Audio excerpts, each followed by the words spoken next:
So a lot of people are starting to make this move to getting paper off of their shop floor. I see it all the time with the requisition system. Oh, I want this material. I need this. It's not part of the BOM. I'll fill it out on a Post-it note, and hopefully it'll go from my area to the buyer and that won't fall off a desk.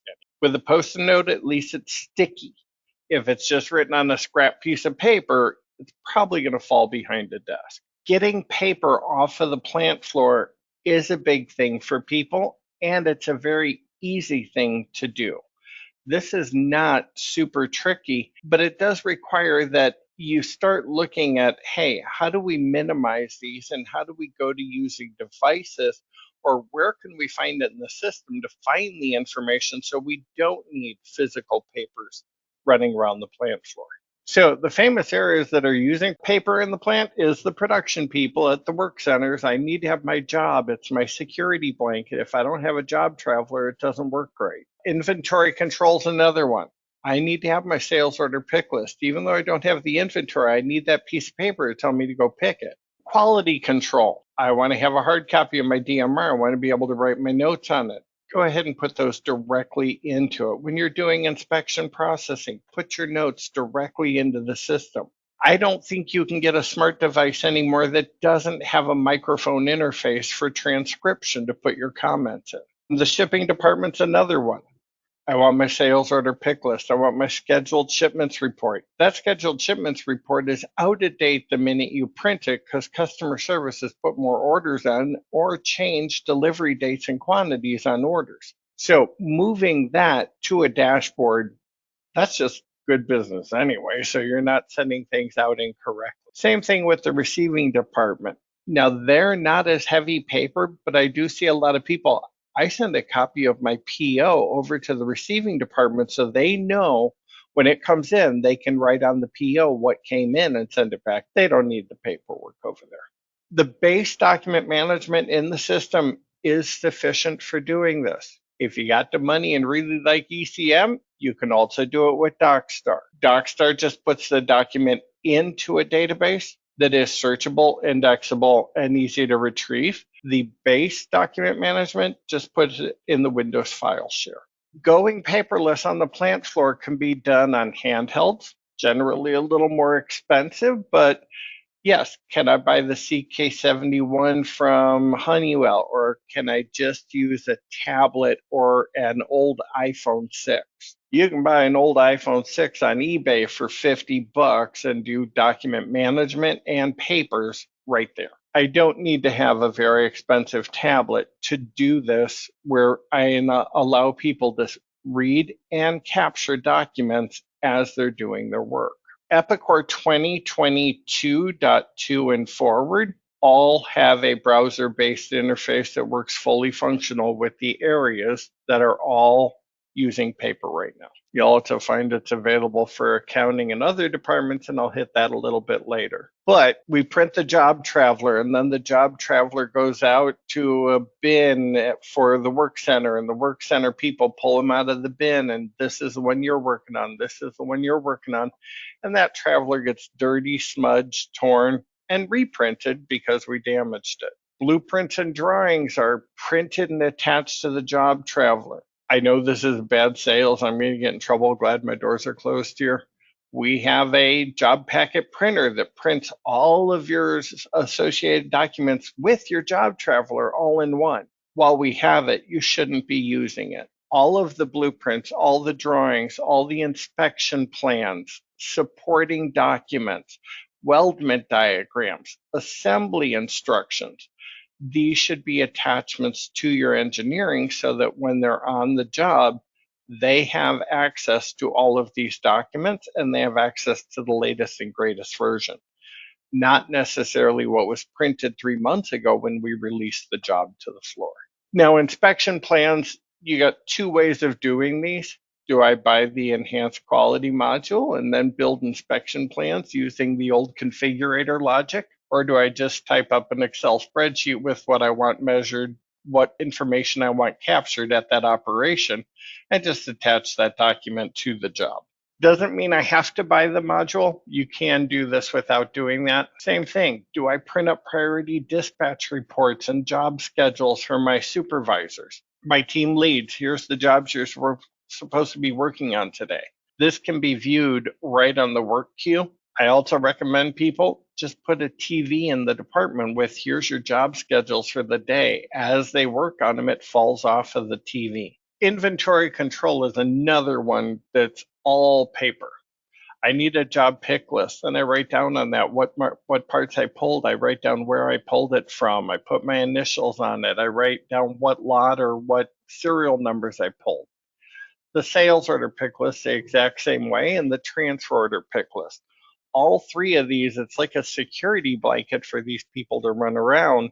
They don't need it. Just give them a tablet, and we're going to talk about that here with this material queue report. Now, this does require the advanced material management module. This is a very worthwhile module from Epicor.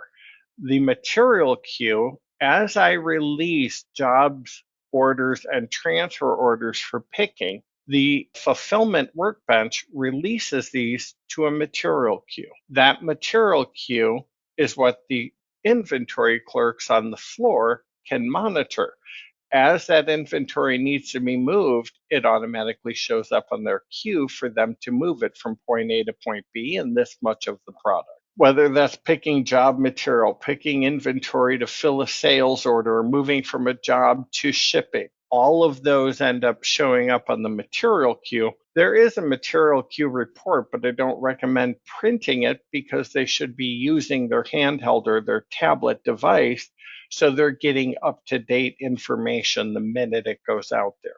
Cycle count tags is the final one for inventory control. Do I print cycle count tags? Do I generate cycle count tags and put red dots on the products as I count them? Or do I print a tag and then leave the tag with it? I don't need to print them up in parallel or in duplicate. I may have one tag left with the product so I visually know that we counted it, but I don't need to handwrite a second copy and send that to the office. I can enter those cycle count tags directly on the MES workstation, on the handheld interface, or with a full Epicor license. Since Epicor now runs in a browser, anything that has Safari, Chrome. So inventory control and production, all of these reports can be accessed online. The next one was in quality control, those inspection plans. I don't need to necessarily print them with the job traveler. When the person clocks onto that job, they have the ability to go see all the documents and attachments. In the ship department, a sales order pick list, if I run that fulfillment, all those material picks showed up on the material queue, telling the inventory clerk to go pull these. The nice part that's different with a sales order pick list, it prints the item to be picked even if you don't have inventory for it. Fulfillment workbench, you can set up thresholds to say only fulfill if I'm at 100%. So if I don't have 100% of the order, it doesn't even tell the material clerk to go pull it. The scheduled shipments report should be turned into a dashboard so that people can see what am I supposed to be building? Do I have any large orders that I may need to schedule an LTL pickup?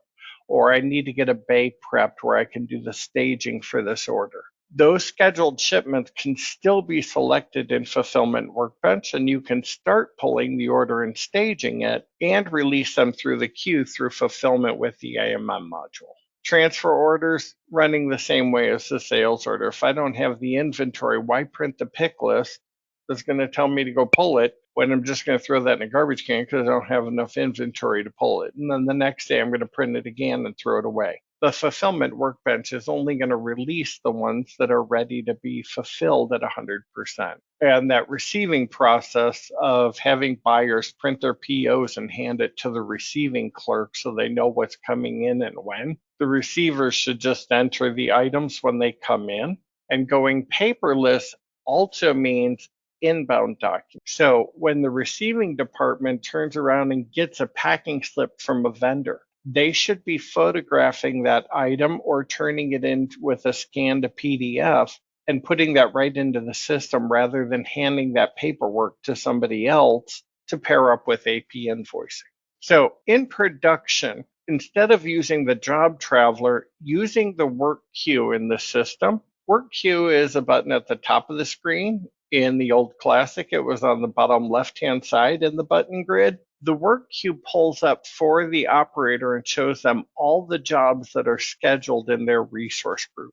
Now, if an operator bounces between resource groups, they can also change their filter and go pull up the schedule for a different resource group if they're moving from locations around the floor. When those jobs come up, they can click to see the details of the jobs just by clicking on the job number. They have access to start, setup, and production. They can get a request, which means, hey, I don't have material to do this. Add a request to the material manager's queue saying, move me this raw material or this subassembly over to this job and location. They also have access to look at any documents that are attached to the system, whether that's a blueprint, an inspection plan, an assembly, or a weldment diagram. All of this is available from the Documents button, and they can view them all on their screen. They don't necessarily need paper.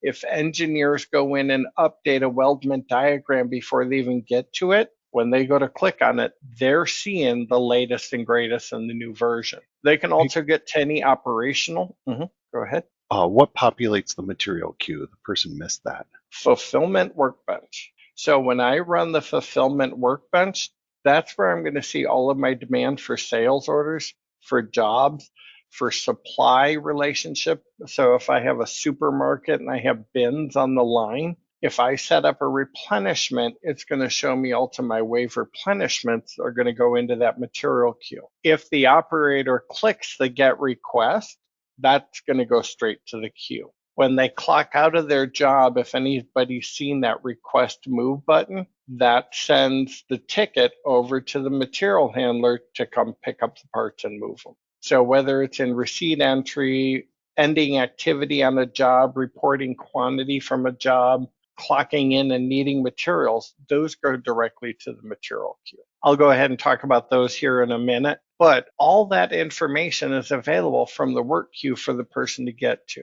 From Ryan, would love it if the work queue screen could be customized to show resource groups to filter in a combo box instead of all the clicks to search and select. Is there a way to make that easier? We do a customization to make specific material work queues for each resource group. And I'll see people turn that into a drop down with a combo box that turns around and runs a BAQ of all the resource groups.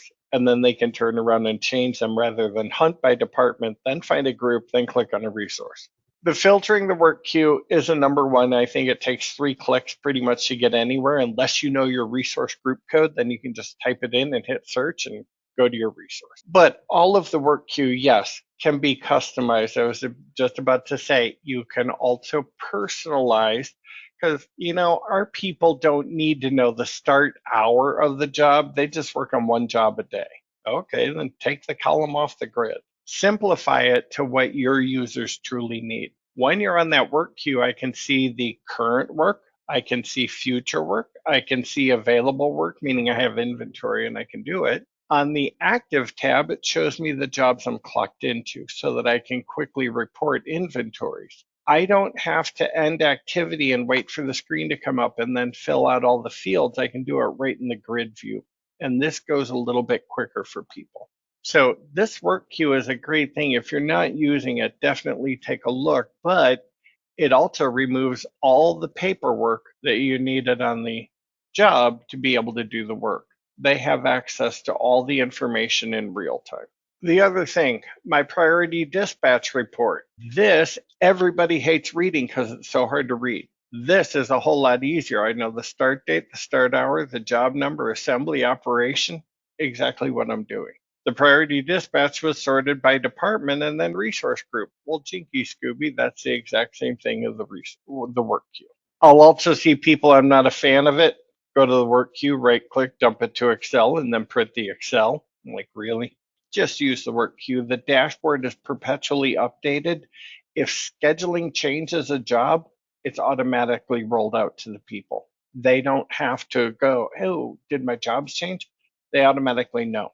It shows up on their screen instantly. Printing the hard copy or just have people click on the view of the work queue. Supervisors from MES or from the handheld can go straight to the work queue. So you don't necessarily have to just be an operator. I can also be a supervisor and see what's going on in each work. Inventory control, print a job or a sales order pick list, and then handwriting in, yep, this is the lot I took, this is my quantity. When I run that fulfillment workbench, it says, hey, you've got 94.74% available or order fulfill capable with 100% available. When you run this fulfillment workbench, you can say, hey, only show me the 100% fillers. You can also run the fulfillment workbench on an automated schedule.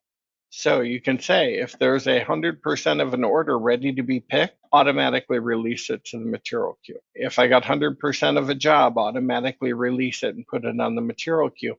And you can schedule those to run every 15 minutes or every hour, depending on your volatility. You can also have customer service review the fulfillment workbench, same as production, and go, I know that material's coming in. I know we got 95% available now. Release it for picking, get the job started. The other 5% is coming in this afternoon. Customer service can do the same thing. Oh, I know I've got 80% and the customer wants a short ship on it. They're willing to pay 2 freights. Go ahead and release that 80% for picking. That would be a manual run of the fulfillment workbench because someone's looking at that and making a decision. Can we do that? But if it's 100%, you can let it automatically get released for picking. The fulfillment workbench, again, is part of the AMM module, but it allows us to turn around and control the inventory, track where it's moving around, and remove some of the paperwork that's running through our plant floor. For Marty, how do you handle multiple daily on-the-fly priority changes on the work queue when dealing with made-to-stock orders and drop-in made-to-orders needed prior to the previously issued stock orders date? When customer service updates that order and changes it, or production goes in and updates their job for the, hey, we got to schedule this now, it has to move up higher, that automatically shows up on the work queue. They don't have to hit refresh the work queue, or the work queue automatically refreshes itself. So as changes are made, priorities are being done, and jobs are getting dragged and rescheduled, those show up directly on the work queue. From Mickey, how do items show up in the work queue? I may have missed it. I'm in MES, but I don't see any jobs coming up. The second you release it, that's when it shows up on the work queue. The job has to be released and scheduled to show up on the work queue. Now, if you look in your job after you release and schedule it, open up the operation, open up the resource, make sure that you're looking at the work queue for the right resource group. You may have 100 resources, but don't have jobs scheduled in all of them. You need to be looking at the resources that have schedules on them. And Christine says you may also have to be in the warehouse team if you're in MES. For the material manager, is that what you're meaning, Christine? Yeah, if you are in the material request queue, you do. If you're in the material manager, you don't have to be assigned to a warehouse team. And unless you have a lot of material handlers, don't make your inventory system over complex by having zones and teams. That just means that now I have to have a manager issue it to a team for a person that's part of the team to see it. Leave it blank and leave it open. And this way, all material handlers can see everything, and you can turn around and say, you're a material handler for raw materials, so focus on that area. Handler for production, so focus on the production floor. But this way, if you make managers and you make teams and zones, you then have to manage them to that level. If you leave them blank, it's a little easier. When that material manager comes up here, I can release the items, I can assign employees, or I can assign teams. Try not to if you can, leave it open. But I can also change priority, because if I have a job that needs to run at 8 o'clock in the morning, that material has to be picked then. If I have a sales order going out at 3 o'clock, I don't need to pick it at 8 a.m. So I can change the priority on my pulls.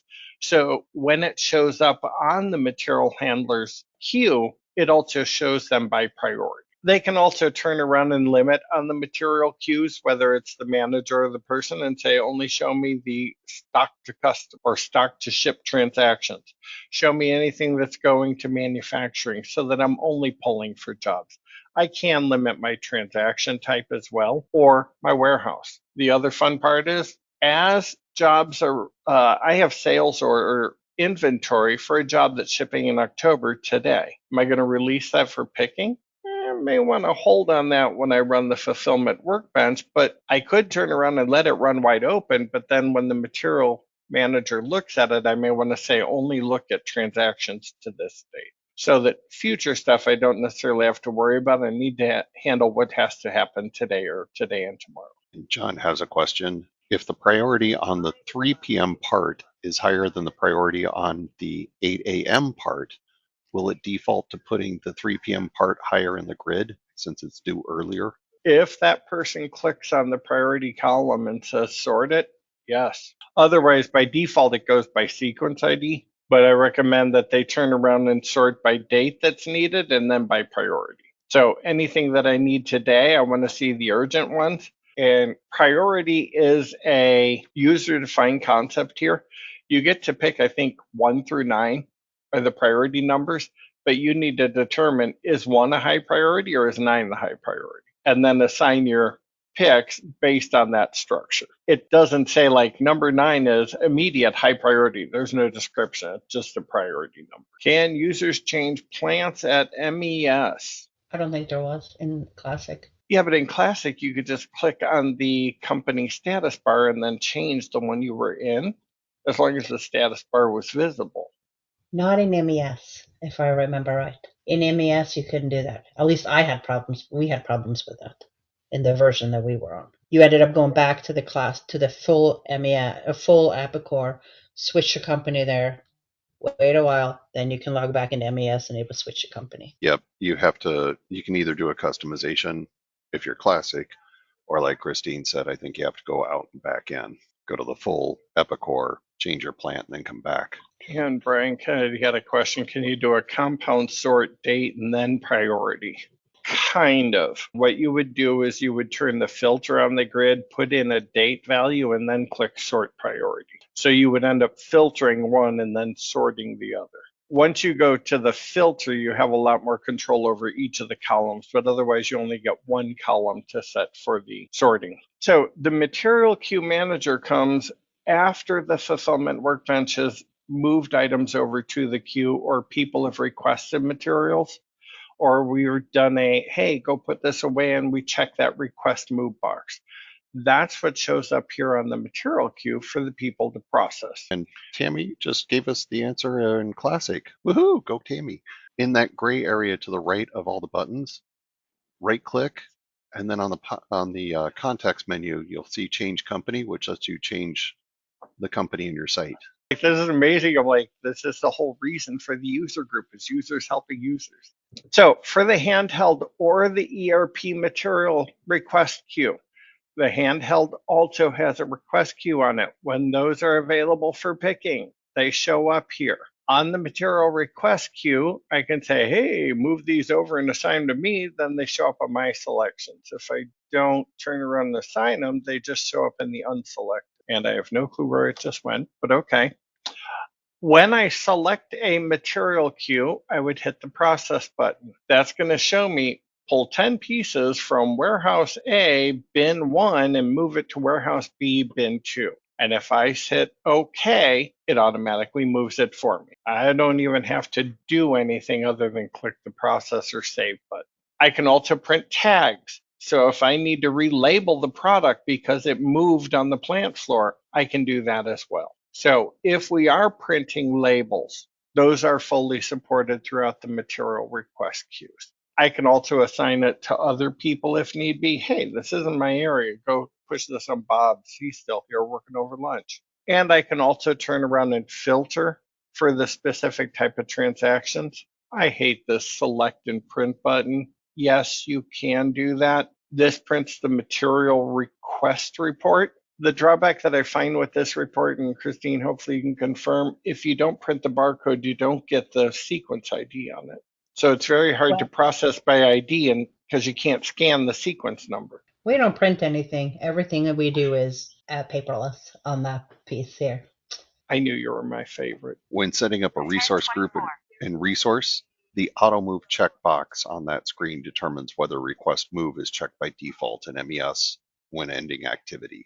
And And I also, I want to say there were a couple settings on company and site config that set the defaults for pick and put away. There's also a cleaner that will get rid of all of your mistaken transactions that you've been putting in the material queue but never processing them. So Epicor has that available on tech support. If you go search for that, there is a tool for cleaning those out and resetting your queues. Because yes, there are a lot of people that have been putting stuff in the material queue but never processing them. Once you go to start using this, you got to clean all that stuff out. Now, also, if you don't own AMM, you could have been putting it in the queue. You just never could get to the request queue to process it. So cycle count tags.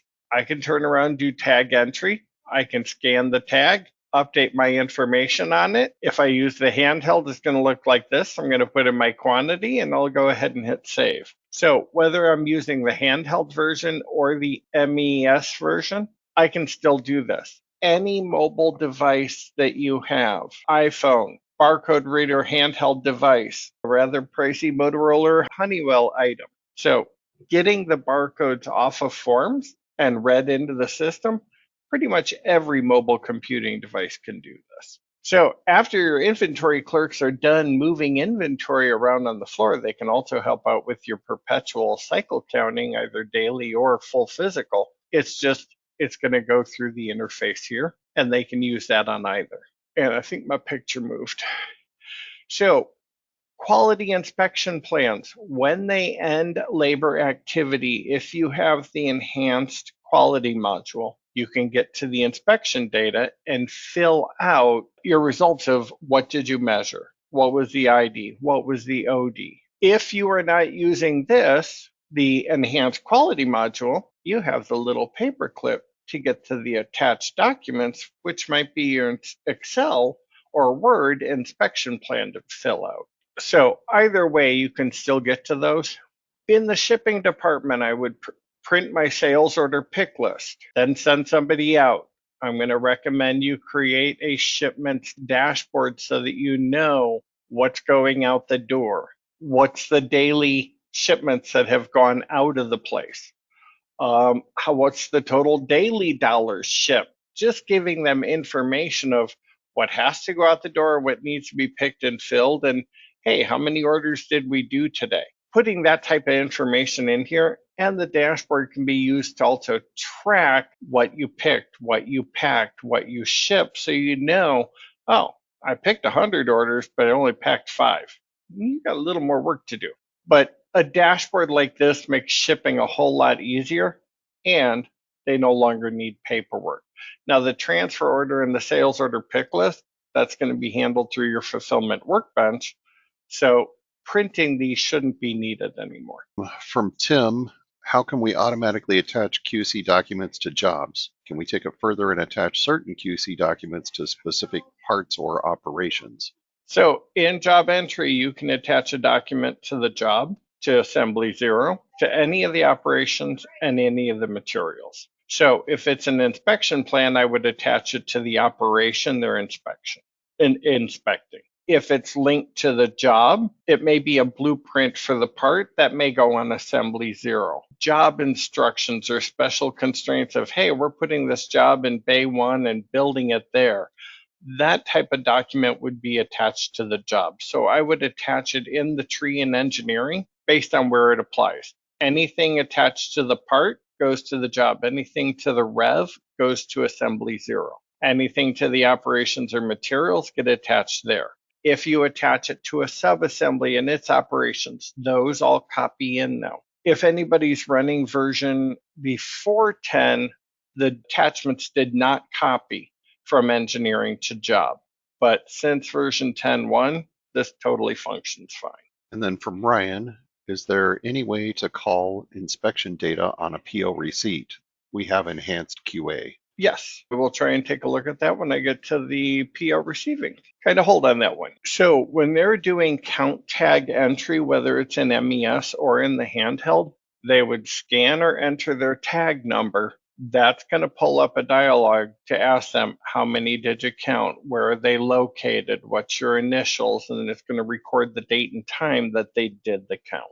The date and time and all the information of who it is recorded behind the handheld screen. There are no fields for editing that. In the full tag count entry, they have the ability to change that because you may be entering tag counts from somebody that ran out, filled out the piece of paper and brought it back to the office. So now I need to enter who did the count, who counted that tag, what date and time did they do it, so that Epicor knows any transactions after that time need to affect the inventory when we post. So our inspection plans, I think I have receiving screens, but we were on the bill of lading here. When I create a bill of lading in the system, I can do a bill of lading for customer shipments. I can do it for subcontract. I can do it for miscellaneous. Bill of ladings can be made for a multitude of how you ship, even transfer orders. All it is linking and nesting those packing slips together and then reporting it onto a bill of lading. When that bill of lading is signed and picked up by the driver, this should be scanned and photographed and attached back into the system. We shouldn't need to send the bill of lading back to the front office. It should be attached to the bill of lading in the system so that we have that record always on file with that document. I can also do photos of the shipment or photos of the packages. If anybody wants to go crazy with the cheese whiz, I don't know if anybody is here from that company, you can also put a video camera in your shipping department and record a video of assembling the whole shipment so that you have a proof of record of everything you put into the box. You have a proof of record of what was the condition of the box when it left your dock. All of these can be attached to the packing slip, the bill of lading. Doesn't make a difference, but we just need the ability to take a picture and add it to the record. Whether that picture is of a document or the skid of parts doesn't make a difference. If it is a document, there are free PDF converters so that when I scan a picture on my phone or a tablet, it'll read it in and save it as a PDF. Then I can attach the PDF to the Epicor record. So I have my scheduled shipments. This should be converted again to that dashboard so I know what needs to go out the door today, what needs to go out the door in the next 5 days, so that if I need to get an area ready, I can see what's coming down the pipe. And a question from Greg. Is the photo taking and attaching a standard function in Kinetic, or is this using an add-on such as ECM? You can do this with ECM. You can also add this as a very low-code function that turns around, captures the image, and saves that as an attachment. So the receiving department getting a list of open purchase orders, hey, this is supposed to be coming in, make sure. We can make the receiver give them basic access to the buyer's workbench. We can copy that query from the buyer's workbench and put it on another dashboard. But this way, if Epicor changes the buyer's workbench, you don't have to re-update your dashboard because you're using their query, or build your own dashboard for receiving to know what is due in, what's late. And again, for our receiving, I can scan the paperwork on a multifunction copy or whatever. I can take a picture with my camera, or I can get a PDF mobile scanner app. What's the scan to PDF? I think is the Adobe free one that you can take a picture of a document. It'll recognize the four corners and turn it into a PDF document when it scans it. The vendor packing slip should be scanned and attached to the receipt entry screen. COC, MSDS, heat and lot information, these can all be scanned and attached. Now, if it's heat or lot information, when you create the lot, you can also attach that lot or heat information or the CSE directly to the lot. Then when you issue that lot of material to a job, you end up just with an Epicor BPM that copies the attachments from the lot to the job. Now I have all of the documentation of materials that were issued to the job added to the job. When I go to ship, they're all available. So there was a question in here about unpicking a sales order other than going line by line to unpick the sales order. Not really. I would think you just have to put it back away, do a put away. Yep, you have to go line by line. Or shove it all the way through a packing slip and then delete your packing slip and it'll put it all back. That may be an easier way, just push this packing slip the rest of the way through and then delete it. So after receiving, the ERP framework browser version of Kinetic is easy enough to use, and it rolls out to all tablet and devices. All of these functions that I've gone over today fully work in the browser-based version. It's not a case of, oh, I need my classic version for this. I need the smart client version. All of this runs fine in the web-based. When you look at this, a case of paper is 40 bucks. If I order a couple skids of cases of paper, I'm going to be looking at a lot of expense. To buy a tablet that can run everything that I've talked about, it's about 45 bucks for a tablet. I don't need a fancy tablet. I need a tablet that can join my Wi-Fi and run a web browser. That's it. I can use an old iPhone 6 for 70 bucks. I can get a Samsung Galaxy for 60 bucks. These are not expensive, and I can put 10 of those out on the floor. If one of my operators drops a $45 tablet, I'm not out a lot of money. I'm not going to cry. If they drop a $2,000 handheld and break it, now those are a little more rugged, that becomes a little bit more costly to replace those. The nice thing about the tablets, yes, I can buy them for 45 bucks. The Otter box is probably going to cost you 75 to put a secure rubber wrapper around it. The tablet itself is cheap. The electronic device is cheap. The Otter box to save it's going to cost you more. But I mean, I can go with an Android handheld or a Zebra special one. Those are still not even $1,000 for those. I would hand those to some people that are more responsible in taking care of their equipment. I would also turn around and attach an AirTag or some type of tracking device so that when they leave your building accidentally, I left the reader in my pocket and took it home. Have a way of tracking those. The free apps for scanning documents on mobile devices, I would say there's probably 25 different free apps out there that will take a picture and turn a document into a PDF. Bluetooth barcode readers are all available via USB and can be connected to any of these documents or any of these devices. So by having a handheld Bluetooth reader that's connected via Bluetooth, I can have a small handprint. I don't even need to have a gun. I can just have a handheld that attaches to a wrist strap. That connects to my mobile device, and I can now read and scan barcodes into it. I would recommend that you station label printers around the floor if you're going to be tagging product and updating. Hey, we're moving this from this warehouse to this warehouse. I want to turn around and put a tag on it. I'm going to pick these 5 parts for this sales orders. I want to put a tag on it that says it's for this sales order. It's in the shipping department. It's for this sales order line and release. But those label printers have to be fairly available to get to. You don't want the person running back to the front of the plant just to find it. But label printers that are Wi-Fi are only a few $100s to put out. If you need to go color, there are some color barcode printers as well if you're worried about branding and how your company looks and your image on those labels. There are now color barcode label printers as well. We are starting to implement PCID to do paperless pick and shipping. When you input the PCID in customer shipment entry, the PCID is emptied and the lines added to CSE. If a worker loses the order number that was inside a PCID and CSE, how can we get that order number back? Copy the order number to a shipping header comment temporarily, put it in the log field temporarily. But yes, the second you put the order number in, whether it's PCID or regular for customer shipment entry, it pulls the order information, pulls that in, and then clears the field. That is a complaint by a lot of people in Epicor. So there are a lot that will just take a BPM and put it to the ship log or put it to the comment field so that they know they can always get back to what was that order number. Same thing with PCID. I would probably just copy that order number to another place. I would say put it to a screen field, but if somebody turned around and hit save, that screen field's going to lose your information. If you had to go pull that CSE shipment up again, you're not going to see that order number if it was in a custom field. So for our going paperless on the shop floor, no lost or damaged documents anymore.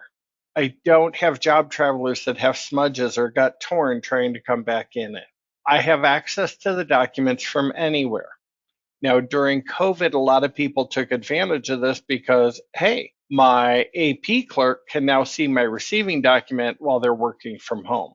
They don't have to be in the office to go see the attached documents. That doesn't mean take up working for McDonald's, but anywhere you have Wi-Fi, you can get into Epicor. You get a visual record of the state of the products when they arrived or when you ship them, so that you know what did it look like when it came in. It makes it a lot easier to debate a DMR if you took a picture of the box that looks like it went through World Cup soccer. The recovering of labor hours of persons distributing paperwork. How many hours are spent printing job travelers, moving them out to work centers, and then making sure that we reprint them when they damage it, getting other documents put together. We can scan these directly in and keep people up to date, up to the minute, with information at their fingertips. The other one, I've only had one customer that did this, but they ended up having their document collection in their warehouse mezzanine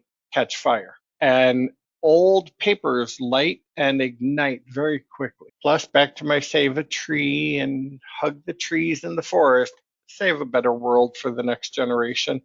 We can cut down on the number of paper that we're burning up and using.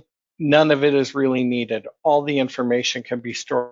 We're not starting a fire anywhere. And to Gonzalo here, has the kinetic bugginess been toned down since last year? Christine, I'm going to let you talk to it because you're getting there. Most of my clients right now are going the kinetic version. They're not fighting for the old classic when they're upgrading. And this is pretty much since 23.1, 23.2. They're adopting more the kinetic interface. Now in 21 and 22, it was buggy. Yeah, it's not necessarily buggy. If you're coming from older versions, like we came from 10.2.600, had a brief stop in 23.1, or no, sorry, 23.2 during testing before we chose to go to 24.1. I guess it depends on how you want to characterize a bug. Are there things with dashboards that are in Classic that needs to go to Kinetic? Yes. But on the other hand, that's also expected. From Zane, one good thing about Kinetic is the ability for BAQs to be nested. And yes, that is a new feature. Yes, our developers do like that. I mean, in general, our users have found some things that maybe were in Classic that aren't now in Kinetic, so we report some of those. Those are the ones that if we find them, we revert the form back to Classic and we move on while we're waiting for Epicor to fix them. And they've been very responsive to all our tickets. Some has already been corrected in the newer patches. I mean, there are some weird quirks that I've noticed. Some areas, when you go to process the transaction, you'll have a gear sprocket. And then on the menu below it, you have to click process to the line. So you're like, ooh, am I processing the whole group or am I just processing the one thing? Because they use the same icon. Yes. But that's not really buggy. It's just a little confusing. Yeah. I think Application Studio. Same with filtering.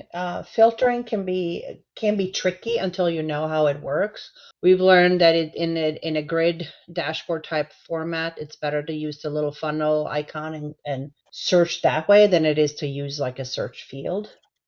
It goes quicker. You just have to sometimes remember that you have to make sure you get all the records turned in or pulled in, because Kinetic doesn't necessarily pull all the records in a dashboard grid right off the bat. So if you want to filter on a column that wasn't originally shown as filtered, pull in all your records first, then you can filter. It's not a bug, it's just a change in how it's being done. For a user, it's probably perceived as a bug. And from Michaela, I know she's in the cloud, in earlier Kinetic versions, used to be fairly standard response of Epicor support to say use the Classic as a workaround. Now they hardly ever get that response from support. So Kinetic is becoming a lot more stable. I also know in Application Studio, there used to be times where if you had multiple tabs up, that could sometimes cause problems. If you were doing a lot of things and didn't save, that whole mantra of save early, save often, those can also cause problems. But those seem to have gone away in the latest versions as well. And then Brian commented about the bugginess. When you're trying to click on a line, the thing sometimes, if it's a long list, the line jumps around or resets back to the very first one. And that's I think that's a nuisance of the browser interface. I'm not going to say that's necessarily the Kinetic interface. It's the case of using a browser interface. And then we've Yeah. got from Mickey, Calvin, since you got some time, can you pull up stock status dashboard? She's on the latest version in Pilot, but she's not able to see how to get there. So I think she wants to see where in the menu and how to pull that up. And I've got a response from Adam. He doesn't see stock status in his Pilot either. And he's on 24.1.8. Trying to find a part that has inventory in the Epicor test system. So I pulled up the part quantity tracker to show me the real-time inventory on this. But yeah, I'm not seeing a direct tracker called stock status, only the part quantity tracker. But as I was saying, I thought this was kind of the same as the part tracker when you went to the on-hand warehouses and bins, told you exactly what you had at all locations you had set up for it. So it's not the same dashboard, it's a tracker then. Right. It's the part quantity tracker is the only thing that I would see that's close to a stock status dashboard. For Mickey, if you've got time, can you go back to MES and start from scratch to pull up a work queue? Nothing pulls up for me, and I'm not sure what I'm missing. We do have active jobs out there. That would be where she'd need to be looking at the right resource group, correct? Yep. Hold on one second. I gotta open data collection, Mickey. And yes, the inspection queue does have attachments. So if you put an attachment on a part or a receiver, we should be able to view those on the inspection processing queue. But when I go to the work queue here, Mickey, I'm going to come over here and click my little search button. Then I'm going to pick my department assembly because Epicor always runs stuff through assembly. I should have a good chance of finding something in on the assembly bench. So once it puts me in the resource group, then I come over to the work queue and I should see all the jobs that are scheduled to that resource group. Now, if you go to the resource group schedule on the main menu and you see jobs listed there, you know that resource group has jobs and they should show up on your work queue. And Mickey asks, how do I select the right resource groups? You kind of have to know where the groups are and then select them, right? I'm going to pull up the job tracker here for one of these jobs. I didn't say it was fast, Mickey. Just said I'm going to pull it up. And Mickey, are you in Kinetic or Classic? Kinetic. Okay. We'll go look at the job tracker in Kinetic. Or just like, before I show you what screen it's on, which one are you using? So when I look up the job number here, I'm going to go to the assemblies. Then I'm going to open up the operations, the resources. This assembly is going to this resource group assembly workforce. So wherever you scheduled the operation to be worked, that's where you find the resource group. Awesome. Let's fix that one. Any other questions? Can I put documents into quantity adjustments? No. Quantity adjustment is a transaction that's being stored onto the part tran. So there's not really a way to do that on quantity adjustment. I could do it, I believe, on count entry, but not on just a quantity adjustment. And then from Tim, I was shown the part quantity tracker can load all parts and you can sort by part bin, etc. That way we were able to see what's in each bin. Looking here at inspection processing, and I saw the attachments tab is here. On a sales order, is there a way that we can put a sales order in, but keep the parts from showing up for our shop guys to pick or print a job for? I'm not exactly sure what dashboard they are picking from, but I believe it is either planning workbench or fulfillment workbench. There are a couple buttons like approve that do not seem like they keep them from showing up. Now, when you put a sales order in, some people will turn around and set their company configuration to have ready to fulfill already turned on. If ready to fulfill is turned on as you enter your first line, if they ran the fulfillment workbench, it's going to grab that line. Don't have those set ready to process or ready to fulfill while you're doing the entry. Have your customer service check those boxes on the order header as their last step. Otherwise, as you're putting those in, you're releasing them for picking or for the fulfillment to work on them or jobs to be made if MRP was run. You don't want to have those marked ready to fulfill as they're going in because they're not ready to fulfill until your whole order is entered. For Michael, We aren't using fulfillment workbench or replenishment workbench material queues, but we have had AMM for years. Where do we start? Are there implementation steps somewhere that we can follow? So is there like a Christine, quick what would you start guys guide? recommend? I know there's a AMM technical reference manual. Yeah, I was trying to, that's where I was thinking too. I mean, Bingo. what we've done over the years, we've used AAM for, since we went to when started in with 905, but I mean, my biggest suggestion is take it into a test environment and start dabbling in it, plus using the help guides that are either online. If you That's have access to Epicor Learning Center, that's another great tool to learn processes. the Epicor help has a good fulfillment workbench on it. If you go to the help window, how to use the fulfillment workbench, how to get started with picking your sales orders, how to automate the fulfillment picking process. So I would say start with the Epicor help because a lot of the information is right there. Getting the thing set up, there should be a getting started with fulfillment workbench, not just using, but getting started with it for setting up your warehouse teams.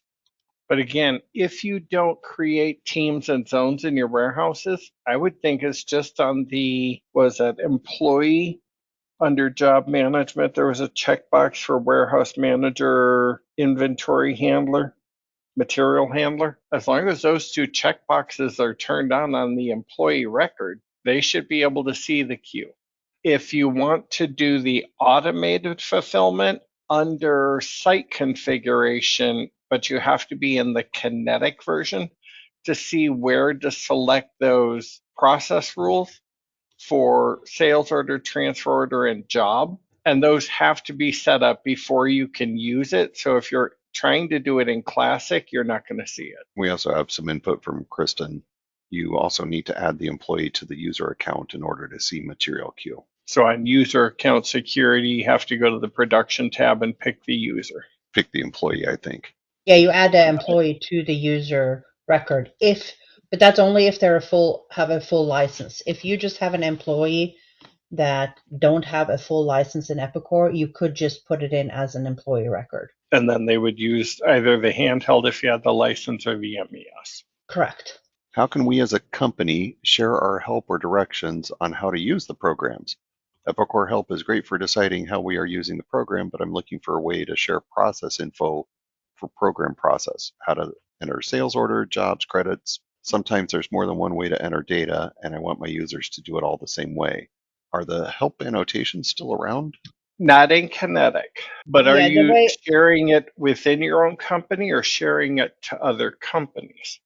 It sounds like within his company. The way that 'cause I'm planning to do it is to use Learning Center, is to add tracks to Learning Center where we put in our documentation on how to do things. MS, how would we access Learning Center from the program? When you are in Kinetic, if you click on the little question mark and then click on Help and Support Center, there's a box there on the second column called Epicor Learning Center. It looks like this. But there is no more annotations in this. That is only in the Classic. The menu item is left for it. Well, we don't take functionality away. It's funny that it's still there, but in Kinetic, I don't know how you would get to the annotations. I was just like, let's type it. Yeah, you can still turn around and get to your help annotations and put your work instructions into it. I'm just not sure where you would go to see the annotation when you're looking at the Epicor help. Then open job entry.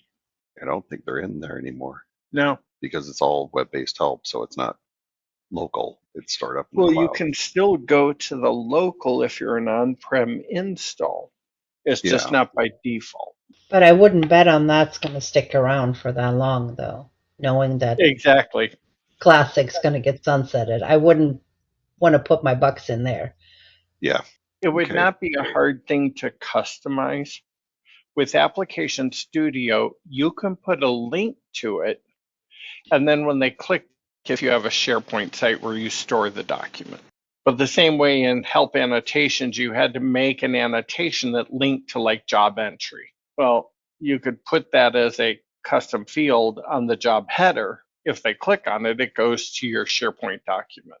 And that's very easy with no code to add a button to do that in App Studio.